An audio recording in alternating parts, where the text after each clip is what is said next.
সেই চাকরিগুলো কোথায়? যারা শিক্ষিত হয়ে সার্টিফিকেট হাতে নিয়ে চাকরির জন্য দুয়ারে দুয়ারে যাচ্ছে, ক্ষুদ্র ঋণের জন্য দুয়ারে দুয়ারে যাচ্ছে, আসলেই কি আমরা এই 6 লাখ কর্মসংস্থান আমরা সৃষ্টি করতে পেরেছি কিনা, নাকি নির্বাচনের আগে সেটি শুধুমাত্র প্রতিশ্রুতির মধ্যেই সীমাবদ্ধ থাকবে? আমরা সরকার দল থেকে কমিটমেন্ট পেয়েছিলাম নির্বাচনের আগে আগামী 5 বছরে 1 কোটির উপরে কর্মসংস্থান নিশ্চিত করা হবে। 1 কোটি কর্মসংস্থান, প্রত্যেক মাসে আপনার 1.5 লক্ষ কর্মসংস্থানেরও বেশি। তার মানে এই 4 মাসে সেই হিসাবে কর্মসংস্থান বৃদ্ধি পাওয়ার কথা 6 লাখ।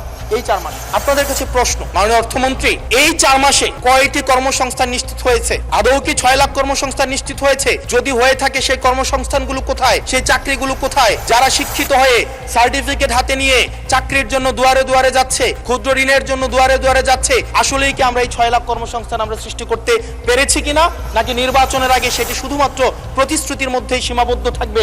এই বিষয়টি আমাদের স্পষ্ট হতে হবে। প্রাচীন একটি ভারতের একটা প্রবাদ আছে, এই যে আমাদের একটি সান্ধ্যকালীন সংসদ চলছে, আমাদের মধ্যে একটি আলস্য ঝেঁকে বসেছে, এরকম একটা বিশ্রামের সময়ে প্রাচীন ভারতের একটা প্রবাদ আছে। সেই প্রবাদে একজন বলেছিলেন যে ঋণং কৃতা ঘৃতং পিবেত যাবৎ জীবন সুখেং কিবত, অর্থাৎ ঋণ করে প্রয়োজনে ঘি খাও, তাইলেও সুখে থাকো।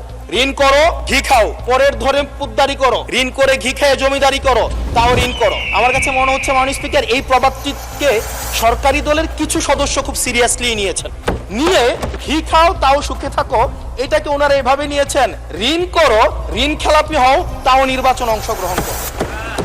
মাননীয় অর্থমন্ত্রীর কাছ থেকে আমরা কোনো স্পষ্ট কর্মসূচি আমরা পাই নাই। কিভাবে ব্যাংকগুলোকে যেভাবে দলীয়করণ করা হয়েছে, ব্যাংকের টাকা ঋণের নামে যেভাবে বিদেশে পাচার করা হয়েছে, সেই পাচারকৃত টাকাকে কিভাবে উদ্ধার করা হবে সেটার কিন্তু সুস্পষ্ট আমরা কোনো পলিসি পাই না মাননীয় স্পিকার।